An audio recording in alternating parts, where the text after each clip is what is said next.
It's me. So this portion of the video was recorded after the next portion, the main body. I recorded shortly after my previous video, but I just wanted to record this bit. There might be background noises and I might sound like shit because it's like 3 a.m. right now on the 30th, which is the day when I'm uploading this video.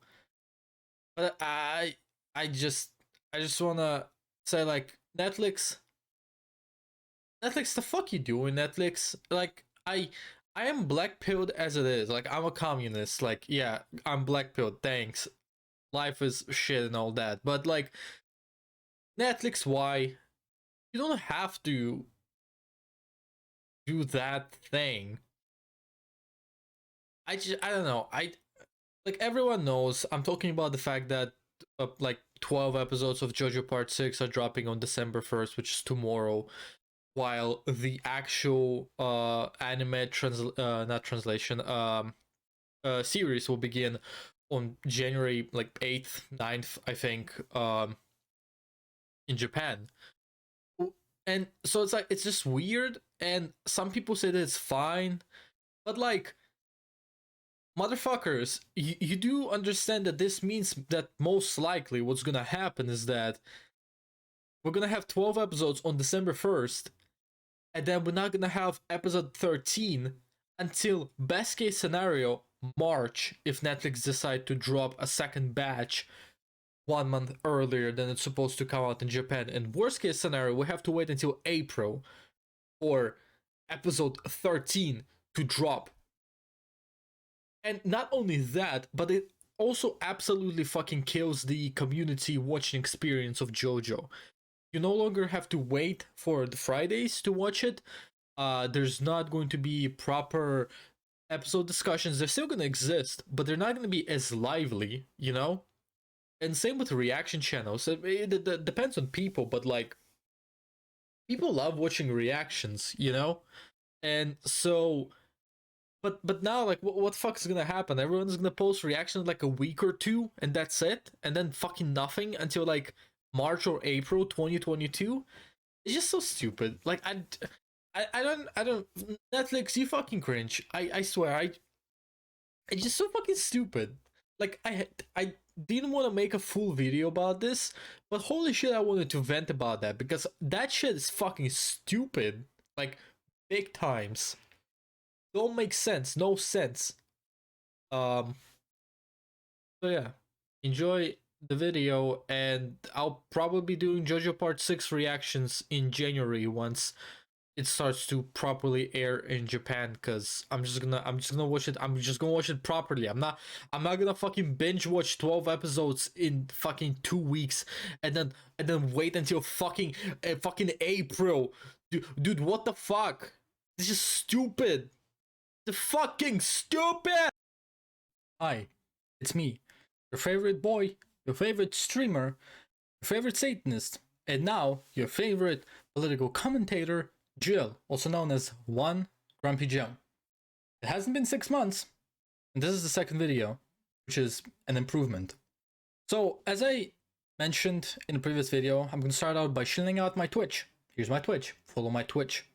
There's a link in the descriptions. Go, follow it, watch it, play games, do a lot of good stuff.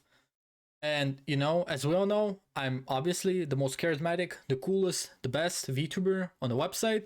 And if you watch me, you too can become the coolest and the most amazing that there is.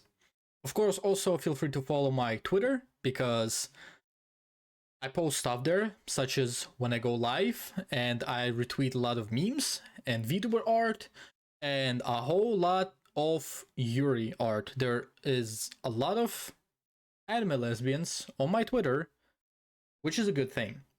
Anyhow, speaking of JoJo, as you can see, this is a tier list, something that you could have probably told by looking at the title of the video. As we all know, JoJo is kind of like a cow that people like to milk whenever a new part drops in terms of anime. As we know, part 6 is going to be dropping soon. And so I decided to make a video. Will I be making reaction videos to anime? Maybe. I don't know. Tell me if you would like to see that. My reactions are top notch, of course. But I decided to make a tier list. Now, of course, JoJo characters have been tier list before a lot. A lot. Uh, that was a crack in the voice. Characters have been tier listed in terms of strength and just character arcs. Stands have been, um, of course, ranked. All of the goodness that you might expect from the tier listing. And so today I want to try something new and interesting.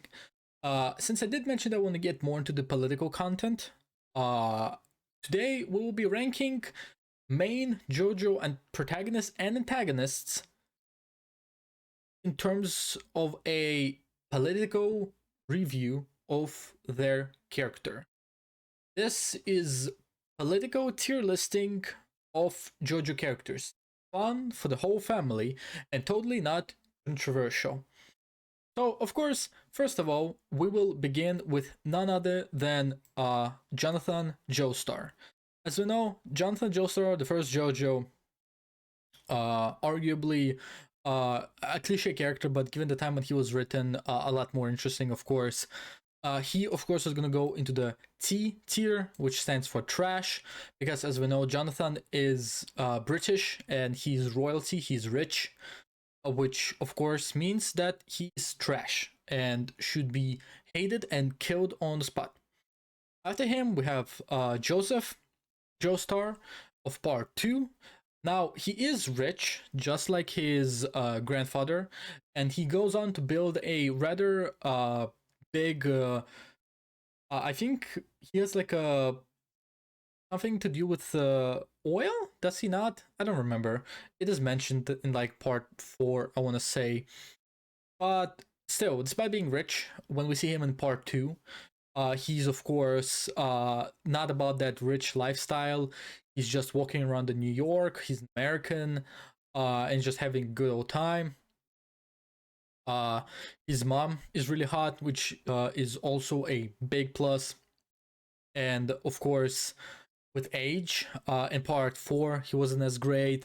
And in part 3, I meant. And then in part 4, he's quite senile, which overall I would say lends him into a solid B tier, which of course stands for boy, I'm about to bust that pussy. After that, we have Jotaro. Now, when we meet Jotaro in part 3, he's of course angry teenager who lashes out at his mom and has hard times expressing his emotions, while also having a possibly crush on a Frenchman older than him. In part 4, he has PTSD, and in part 6, he's struggling to be a good dad, which of course overall places him into S tier. Don't really get more communistic than this. And as we know, communism good, capitalism bad.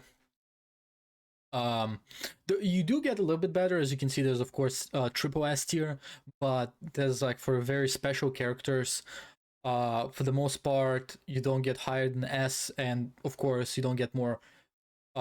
Maybe not communistic, but let's say socialistic. Jotaro is like the top socialism you can possibly dream to achieve. After that, we of course have Josuke from Part 4, the beloved purest boy. In all honesty, Josuke is so sweet and wholesome that he's kind of above and beyond economics, which is of course the end goal of communism, which of course makes him a communist, and therefore he is in a triple SS tier. He doesn't fit exactly because he gets cropped off. I think I can put him here and only let his juicy ass stick out. I think that would be fine. Of course, after that, we have this disturbing figure of Journal, which I made sure to compress so that you don't have to look at its face. Now, Journal is, of course, without a doubt, is going to go into the N tier right over here, which stands for needs more character development. He was a really shitty fucking character and quite possibly the worst JoJo antagonist there is. After him, we of course have Jolene. Now, as we all know, Jolene is an American, which is already a plus, as it is better than being British. She is angsty youth, which also is a big plus. She had a sentence in a prison, unjustifiably. So she suffered from the American justice system. She fights against the church, and as we all know, church is capitalism and therefore bad. And she quite possibly had a lot of gay sex while in prison, which all in all, of course, puts her straight into S tier, right next to her dad. Like father, like daughter, of course, you love to see it. Two socialistic family, really.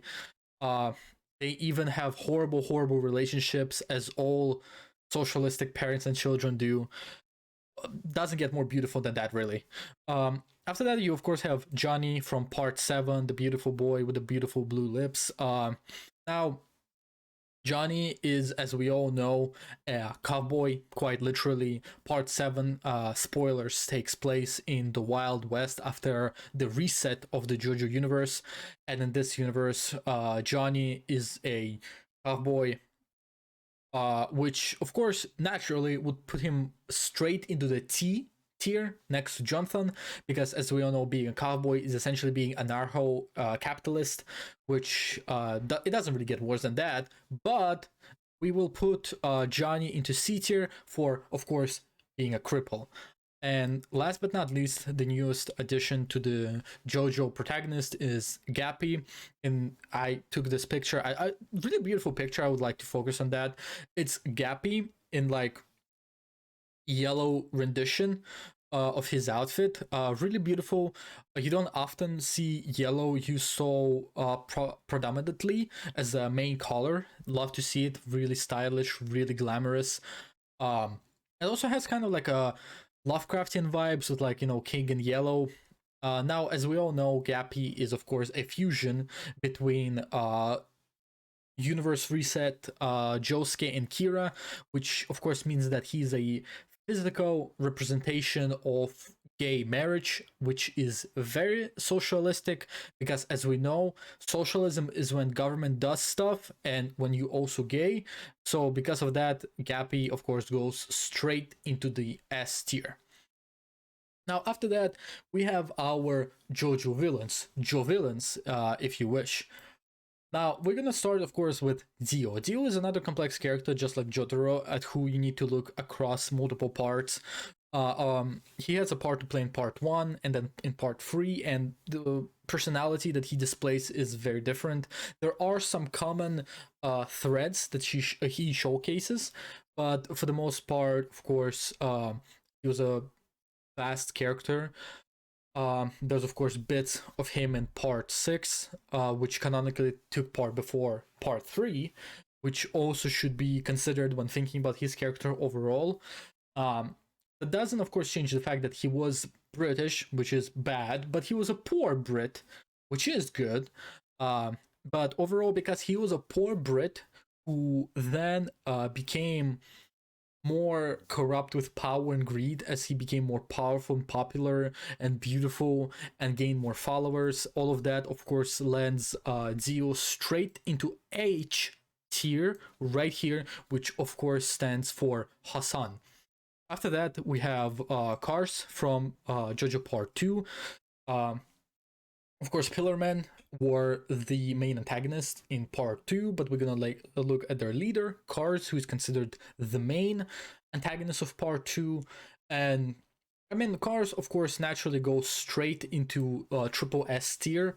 Pillarmen were quite literally anarcho communists living in a society without countries, government, or money, which is based as fuck. Cars, of course, also hates the sun and hates humanity and has gay lovers, which it doesn't get more communistic than this, really. Uh, you know, it doesn't get better than this. That's like the peak communism. That's what we all aspire, of course. The famous scene in part 2 when we have the Pillarmen awaken my masters, of course, the beautiful theme, beautiful scene in both anime and manga. That is, of course, taken straight out of Lenin's manifesto. It's a representative of the end goal of communism, of course, and where the ideology is moving. Beautiful stuff, really. So since in part 3 we have Dio as the main antagonist, we're gonna move on to part 4 with Kira. Um, Now, Kira, as we know, is something that you could call an incel. He doesn't have sex. He looks good, but also weirdly off-putting. He's an office worker, a shut-in, and murderer with weird fantasies, sexual fantasies, that cause him to lash out at the people around him in a very destructive manner. And of course, on top of all of that, he took part in NTR fantasy, as we all know, by killing a man and then assuming his identity, uh, taking over his life, his wife. So all of that, of course, lands him straight into C tier, which stands, of course, for capitalism. After that, we have part 5, Diabolo. Quite possibly the worst JoJo antagonist with the least amount of character development. It's actually quite fitting how part 5 has some of the strongest supporting Joe bros and Joe villains in Bruno and Nero or Nero. But at the same time has some of the weakest JoJo protagonists and antagonists in Giorno and Diavolo. Very little character development. You don't really learn much of him. It's actually really hard to even call him a character. But of course, he's an Italian, and he also has a mental disability, the split personality disorder, which gets him a spot at tier A right here. I would say is fair. After that, we have, of course, Pucci from Part 6, quite possibly the best JoJo villain, in my opinion. I will actually be releasing a video after this one, probably talking about why I think Jolene and Pucci are the best JoJo and Joe villain, respectively. Of course, right now we're doing this in through the lens of economics and politics, and because of that, Pucci will go straight into C tier because he is of the church, which is of the capitalism, which is bad, and on top of that, uh, he was a lover with a Brit. But of course, his love was not returned, which makes him a cock, which is when he's in the C tier, which stands, as we all know, for cock. After that, we have Funny Valentine from part 7, after the time skip. Now, Funny Valentine is the president of United States of America, and not only of United States of America, but of United States of America during the Wild West time, during the time of cowboys. So, quite obviously, at this point, Valentine is probably the personification of American imperialism and capitalism and all of those horrible things. But on top of that, he also has a bunny stand, which will land him straight into the B tier, which stands for, as we know, boy, I'm about to bust in that bunny boosie. 4 Bs. And last but not least is Toru from part 8, who has been revealed to be the latest Joe villain, the main antagonist of part 8. A very interesting and unique, not possibly unique, but interesting character in my opinion. Someone who I would rank quite high if I was ranking them by character arcs. Quite a bittersweet resolution with his defeat. I would even go so far as to say. As we know, he's not human. He's a rock person, which is not the same as a human. And because of all of those reasons, Toru will find himself right in a triple S tier, right here. Because as we all know, triple S stands for communism, and nothing more communistic than rocks. Just look at Pillar Man. It all makes sense at the end of the day. And this is my tier list for the political tier list for JoJo characters, the main JoJo protagonists and main JoJo antagonists, or also known as Jo villains. I do hope that this was entertaining and very profound video, which and that you're gonna walk away from this video with a lot of new insight and a lot of new thoughts when it comes to both JoJo's the series and politics and economics. Of course, feel free to check out my Twitch for all the funny, crazy, amazing streams that I do. And feel free to follow me on Twitter, boost me the fuck up, and subscribe to my channel so that I can finally afford myself a proper VTuber motto. And I'll see you when I see you. Take care. Bye.